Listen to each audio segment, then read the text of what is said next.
Friends, welcome to my channel Uttara Karnataka recipe. ನೋಡಕತ್ತಂತ ಎಲ್ಲ ನನ್ನ ಅಕ್ಕ ತಂಗಿಯರಿಗೂ ನಿಮ್ಮ ಮನೆ ಮಗಳಾದ ಲಕ್ಷ್ಮಿ ಆರ್ ಮಾಡುವ ನಮಸ್ಕಾರಗಳು ಫ್ರೆಂಡ್ಸ್. ಇವತ್ತಿನ ರೆಸಿಪಿ ಏನು ತೊಗೊಂಬಂದಿನಿ ಅಂದ್ರೆ ನಮ್ಮ ಉತ್ತರ ಕರ್ನಾಟಕ ಸ್ಪೆಷಲ್ ರೊಟ್ಟಿ ಜೊತೆ ತಿನ್ನುವ ನುಚ್ಚು ಹಾಕಿ ಪುಂಡಿ ಪಲ್ಯ ಮಾಡೋದು ಹೇಳ್ಕೊಡ್ತೀನಿ. ನೋಡ್ಕೊಂಬಂದು ಆಗಿರೋ ಇಂಗ್ರೀಡಿಯೆಂಟ್ಸ್ ಏನಂದ್ರೆ 3 ಸೂಡು ಪುಂಡಿ ಪಲ್ಯ ತೊಗೊಂಡಿನಿ, ತೊಳೆದು ಬಿಟ್ಟು ಸೋಸಿ ಇಟ್ಕೊಂಡಿನಿ. ಅದಕ್ಕೆ ನೋಡ್ರಿ 1 ಗಡ್ಡಿ ಬೆಳ್ಳುಳ್ಳಿ, ಕೊತ್ತಂಬರಿ, ಕರಿಬೇವು, ಮೆಣಸಿಕಾಯಿ, ಶೇಂಗಾ, ಕಡಲೆಬೇಳೆ, ಜೀರಿಗೆ, ರವೆ, ಎಣ್ಣೆ, ಉಪ್ಪು, ಇಂಗು. ಈಗ ಇದು ಜೋಳದ ನುಚ್ಚು ಇರಲಿಲ್ಲ ಅಂದ್ರೆ ಗೋಧಿ ನುಚ್ಚು ಸ್ವಲ್ಪ ಜೋಳದ ಹಿಟ್ಟು ಮಿಕ್ಸ್ ಮಾಡಿ ಹಾಕೋಬೇಕು. ಹಾಗಾಗಿ ನಾನು ಜೋಳದ ಹಿಟ್ಟು ಗೋಧಿ ರವೆ ತೊಗೊಂಡಿನಿ.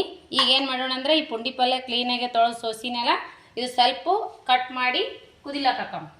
ಈಗ ನೋಡ್ರಿ ನೀರು ಕುದಿಲಿಕ್ಕತ್ತಾವಲ್ಲ, ಕುದಿ ನೀರಿಗೆ ಒಂದಿಷ್ಟು 2 ಸ್ಪೂನ್ ಎಣ್ಣೆ ಹಾಕಿ ಈ ಪುಂಡಿ ಪಲ್ಯ ಇದ್ರೊಳಗೆ ಹಾಕ್ತೀನಿ. ಚೂರು ಕಟ್ ಮಾಡೋಕೆ ಭಾಳ ಕಟ್ ಮಾಡೋ ಈ ಕುದಿ ಥರ ನೀರಿಗೆ ಈ ಪುಂಡಿ ಪಲ್ಯ ಹಾಕಿ 2 ವಿಜಿಲ್ ಮಾಡಿಸ್ರಿ ಕುದ್ದು ಬಿಡ್ತಾವೆ. ನಾನು ಬಸ್ತಿ ಇಟ್ಕೊಂಡಿನಿ ನೋಡ್ರಿ. ಬಸ್ತಿ ಕುದ್ದಿಂದ ಎಷ್ಟು ಸ್ವಲ್ಪ ಆಯಿತು, ಎಷ್ಟೊಂದು ಕಾಣ್ತಿತ್ತಲ್ಲ, ಈ ರೀತಿ ಕುದಿಬೇಕು ನೋಡ್ರಿ. ಪುಂಡಿ ಪಲ್ಯ ಈ ರೀತಿ ನುಣ್ಣಗೆ ಕುದಿಬೇಕು. ಇವಾಗ ಏನು ಮಾಡೋಣ ಅಂದ್ರೆ ನಾವು ಇದು ನೀರು ಸ್ವಲ್ಪ ಹಾಕೊಂಡಿನಿ, ಕುದಿಬೇಕು ಇನ್ನು ಇದು. ಈಗ ನೋಡ್ರಿ ನಾನು ಏನು ಮಾಡ್ತೀನಿ ಅಂದ್ರೆ ಈಗ ನೋಡ್ರಿ ಜೋಳದ ಹಿಟ್ಟದ, ಇದಕ್ಕೊಂದಿಷ್ಟು ರವೆ ಹಾಕೋಣ. ಇಷ್ಟು ರವೆ ಹಾಕಿ ಸ್ವಲ್ಪ ನೀರು ಹಾಕಿ ಕಲಸಿ ಅದಕ್ಕೆ ಹಾಕೋಣ. ಜೋಳದ ರವೆ ಇರಲಿಲ್ಲ ಅಂದ್ರೆ ಈ ರೀತಿ ಮಾಡ್ಕೋರಿ, ಚೆನ್ನಾಗಾಗುತ್ತೆ. ಇದನ್ನು ಗೋಧಿ ರವೆನ ಇಷ್ಟೇ ಹಾಕ್ಬೇಕು, ಜಾಸ್ತಿ ಹಾಕ್ಬಾರ್ದು. ನಾನು ಜೋಳದಲ್ಲಿ ನುಚ್ಚು ಹಾಕ್ತಾ ಇದ್ದೀನಿ. ನುಚ್ಚು ಈಗೇನು ಮಾಡೋಣ ಅಂದ್ರೆ ಹಸಿ ಮೆಣಸಿಕಾಯಿ ಕುಟ್ಟಿಟ್ಕೊಂಡೆಲ್ಲ ಹಸಿ ಮೆಣಸಿಕಾಯಿ ಹಾಕ್ತೀನಿ. ಇಷ್ಟು ಹಸಿ ಮೆಣಸಿಕಾಯಿ, ಕೊತ್ತಂಬರಿ, ಇದು ಉಪ್ಪು ಹಾಕಿ ಕುಟ್ಟಿಟ್ಕೊಂಡಿನಿ. ಈಗೇನು ಮಾಡ್ತೀನಿ ಅಂದ್ರೆ ಶೇಂಗಾ, ಇಷ್ಟು ಶೇಂಗಾ ತೊಗೊಂಡಿನೆಲ್ಲ ಇಷ್ಟು ಶೇಂಗಾ ಹಾಕ್ತೀನಿ. ಕಡಲೆಬೇಳೆ ಹಾಕಿ ವಿಜಿಲ್ ಮಾಡಿಸಿನ ಅದ್ರಾಗ ಕುದ್ದಾವು. ಈಗೇನು ಮಾಡೋಣ ಅಂದ್ರೆ ಒಂಚೂರು ಬೆಳ್ಳುಳ್ಳಿ ಹಾಕೋಣ. ಕುಟ್ಟಿದ್ದು 1 ಗಡ್ಡಿ ಫುಲ್ಲು ಬೆಳ್ಳುಳ್ಳಿ ಹಾಕಬೇಕು. ಹೆಂಗಂದ್ರೆ ಇವಾಗ ಒಂದಿಷ್ಟು ಜೀರಿಗೆ ಹಾಕೋಣ. ಒಂಚೂರು ಧನಿಯಾ ಪೌಡ್ರ್ ಹಾಕ್ತೀನಿ. ಧನಿಯಾ ಕಾಳು ಇದ್ರೆ ಹಾಕೋರಿ.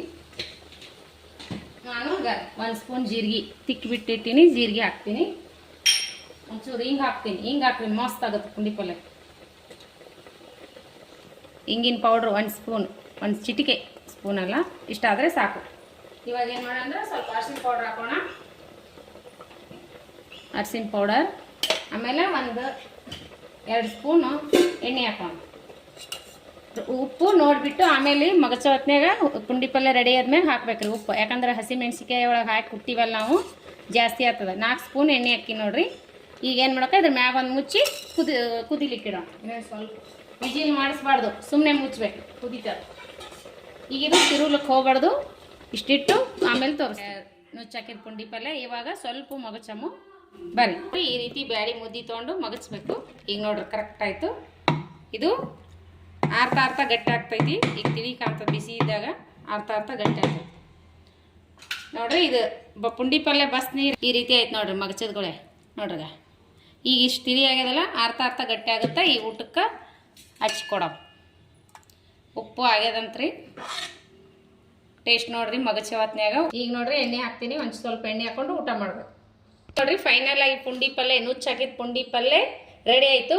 ಈಗ ನೋಡ್ರಿ ರೊಟ್ಟಿ ಇವು ಬಿಸಿವಲ್ಲ, ನಿನ್ನೆ ರಾತ್ರಿ ಮಾಡಿದ ರೊಟ್ಟಿ, ಆಮೇಲೆ ಈರುಳ್ಳಿ, ಸೌತೆಕಾಯಿ, ಶೇಂಗಾ ಚಟ್ನಿ, ಪುಂಡಿ ಪಲ್ಯ, ಶೇಂಗಾ ಬಾಡ್ಸ್ಕೊಳಕ. ಇದ್ರ ಜೊತೆ ಚೌಳಿಕಾಯಿ ಪಲ್ಯ ಒಂದಿದ್ರೆ ಮಸ್ತ್ ಕಾಂಬಿನೇಷನ್ ಆಗ್ತಿತ್ತು. ಮಸ್ತ್ ಆಗ್ಯದ ನೋಡ್ರಿ. ಜೋಳದ ರೊಟ್ಟಿ ಜೊತೆ ಪುಂಡಿ ಪಲ್ಯ ಮಾಡ್ಕೊಂಡು ಊಟ ಮಾಡ್ರಿ, ಮಸ್ತ್ ಅಂದ್ರೆ ಮಸ್ತ್ ಆಗ್ತದೆ. ಇದ್ರ ಜೊತೆ ಜೋಳದ ಕಡಬಾದ್ರೂ ಮಾಡ್ಕೊಂಡು ತಿನ್ಬೋದು, ಮಸ್ತ್ ಆಗತ್ತೆ ನೋಡ್ರಿ.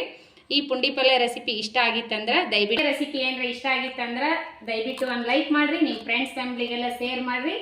ಮತ್ತು ಪುಂಡಿ ಪಲ್ಯ ಯಾಕೆ ಮತ್ತೆ ಹಾಕ್ಯಾಳ ಅಂತ ಅನ್ಬೇಡ್ರಿ ನೀವು. ನನಗೊಬ್ರು ಮೊನ್ನೆ ನಾವು ಊರಿಗೆ ಹೋಗಿದ್ನೆಲ್ಲ, ತುಮಕೂರಿಗೆ ಹೋದಾಗ ಅಲ್ಲಿ ಒಬ್ಬರು ನಮ್ಮ ಸಬ್ಸ್ಕ್ರೈಬರ್ ಭೇಟಿಯಾಗಿದ್ರು. ಅವ್ರು ಏನು ಹೇಳಿದ್ರು ಅಂದ್ರೆ ಮೊನ್ನೆ ಬ್ಯಾಳೆ ಹಾಕಿದ್ದು ಪುಂಡಿ ಪಲ್ಯ ಮಾಡಿ ತೋರಿಸಿನಲ್ಲ, ಅವ್ರು ಅದೇ ರೀತಿ ಮಾಡ್ಕೊಂಡು ನೋಡೋರತ್ತ ಮಸ್ತ್ ಆಗೈತ್ರಿ ನೀವು ಹಾಕೋದು. ಇನ್ನೊಂದು ಥರ ಪುಂಡಿ ಪಲ್ಯ ಮಾಡ್ತಾರಲ್ಲ, ಅದು ಹೇಗೆ ಮಾಡ್ತಾರೆ ಹೇಳ್ರಿ ಅಂದರು.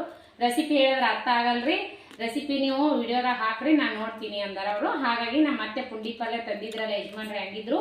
ಹಾಗಾಗಿ ನಾನು ರೊಟ್ಟಿ ಮೆತ್ತಿಗಿದ್ದು ಪುಂಡಿ ಪಲ್ಯ ರೆಸಿಪಿ ಶೇರ್ ಮಾಡೀನಿ. ನಿಮಗೆ ಏನಾರ ಗೊತ್ತಿತ್ತಂದ್ರೆ ನೀವು ನೋಡಕ್ಕೆ ಹೋಗ್ಬೇಡ್ರಿ, ಮತ್ತೆ ಹಾಕ್ಯಾರ ಅಂತ ಅನ್ನಕ್ಕೆ ಹೋಗ್ಬೇಡ್ರಿ. ಒಬ್ರು ಸಬ್ಸ್ಕ್ರೈಬರ್ ಕೇಳಿದ ಸಂಬಂಧ ನಾ ಪುಂಡಿ ಪಲ್ಯ ನುಚ್ಚಾಕಿದ ಪುಂಡಿ ಪಲ್ಯ ಮಾಡಿ ತೋರಿಸ್ತೀನಿ, ಮಸ್ತ್ ಆಗ್ಯಾರ. ನೀವು ಮಾಡ್ಕೊಂಡು ಊಟ ಮಾಡಿರಿ. ನಿಮಗೆ ಏನಾರ ಇಷ್ಟ ಆಗಿತ್ತಂದ್ರೆ ದಯವಿಟ್ಟು ಲೈಕ್ ಮಾಡಿರಿ. ಈ ರೆಸಿಪಿ ಮಾತ್ರ ಮಸ್ತ್ ಆಗುತ್ತೆ ನೋಡ್ರಿ. ಜೋಳದ ನುಚ್ಚು ಇರಲಿಲ್ಲ ಅಂದ್ರೆ ಪರವಾಗಿಲ್ಲ, ಗೋಧಿ ನುಚ್ಚು ಸ್ವಲ್ಪ ಜೋಳದ ಹಿಟ್ಟು ಹಾಕಿ ಮಾಡಿರಿ, ಮಸ್ತ್ ಆಗುತ್ತೆ. ಈ ರೀತಿ ರೊಟ್ಟಿ ಪುಂಡಿ ಪಲ್ಯ ಮಾತ್ರ ಮಸ್ತ್ ಆಗೈತದ. ಅವ್ರ ಭಾಳ ನನಗೆ ನೋಡಿ ಪುಂಡಿ ಪಲ್ಯ ಮಾಡಿದ್ ನೋಡಿ ರೆಸಿಪಿಗಳು ನೋಡ್ತಾರಂತ ಭಾಳ ಇಷ್ಟಪಟ್ಟರು. ನಿಮ್ಮ ರೆಸಿಪಿ ಭಾಳ ಇಷ್ಟ ಆಗ್ತಾವ್ರಿ. ಸಿಂಪಲ್ ಇದ್ರು ಟೇಸ್ಟಿಯಾಗಿರ್ತಾವ. ನಾವು ನೋಡಿದ್ರೇ ಉಂಡಂಗೆ ಆಗತ್ತೆ, ತಿಂದಂಗೆ ಆಗತ್ತೆ ಅಂತಂದು ಭಾಳ ಹೇಳಿದ್ರು. ಅವ್ರು ವಿಡಿಯೋ ಮಾಡ್ಕೊಂಡ್ರು. ನಾನು ಮಗನ ಬಲ್ಲಿ ಇತ್ತು ಫೋನು, ಹಾಗಾಗಿ ವಿಡಿಯೋನ ತೊಗೊಂಡಿಲ್ಲ ಅವ್ರನ್ನ. ನನಗೆ ಭಾಳ ಇಷ್ಟಪಟ್ಟು ಅವ್ರು ಭಾಳ ಹೇಳಿದ್ರು. ಹಾಗಾಗಿ ಪುಂಡಿ ಪಲ್ಯ ಅದು ಹಾಕಂದಿದ್ರಲ್ಲ, ಹಂಗಾಗಿ ಹಾಕಿನಿ. ನೀವು ಯಾವ ರೀತಿ ಮಾಡ್ತೀರಿ ಅಂತ ನನಗೆ ಕಮೆಂಟ್ ಬಾಕ್ಸ್ನಲ್ಲಿ ತಿಳಿಸ್ರಿ. ಅವ್ರಿಗೆ ಇಷ್ಟ ಆಗ್ಯದಂತ ನಾನು ಪುಂಡಿ ಪಲ್ಯ ರೆಸಿಪಿ ಮಾಡಿ ತೋರಿಸಿನಿ. ನೀವು ಮಾಡ್ಕೊಂಡು ಊಟ ಮಾಡ್ರಿ. ನೀವು ಯಾವ ರೀತಿ ಮಾಡ್ತೀರಿ ಅಂತ ಕಮೆಂಟ್ ಬಾಕ್ಸ್ನಲ್ಲಿ ತಿಳಿಸಿ. ಮತ್ತೆ ಮುಂದಿನ ರೆಸಿಪಿಯಲ್ಲಿ ಸಿಗೋಣ ಫ್ರೆಂಡ್ಸ್. ನಮಸ್ಕಾರ. ರೆಸಿಪಿ ಮಾತ್ರ ಮಸ್ತ್ ಆಗ್ಯದ, ಮಾಡ್ಕೊಂಡು ಊಟ ಮಾಡ್ರಿ. ಅನಿಸಿಕೆ ಅಭಿಪ್ರಾಯಗಳನ್ನು ಕಮೆಂಟ್ ಬಾಕ್ಸ್ನಲ್ಲಿ ತಿಳಿಸ್ರಿ. ಮತ್ತೆ ಮುಂದಿನ ರೆಸಿಪಿಯಲ್ಲಿ ಸಿಗೋಣ ಫ್ರೆಂಡ್ಸ್. ನಮಸ್ಕಾರ, ಬಾಯ್.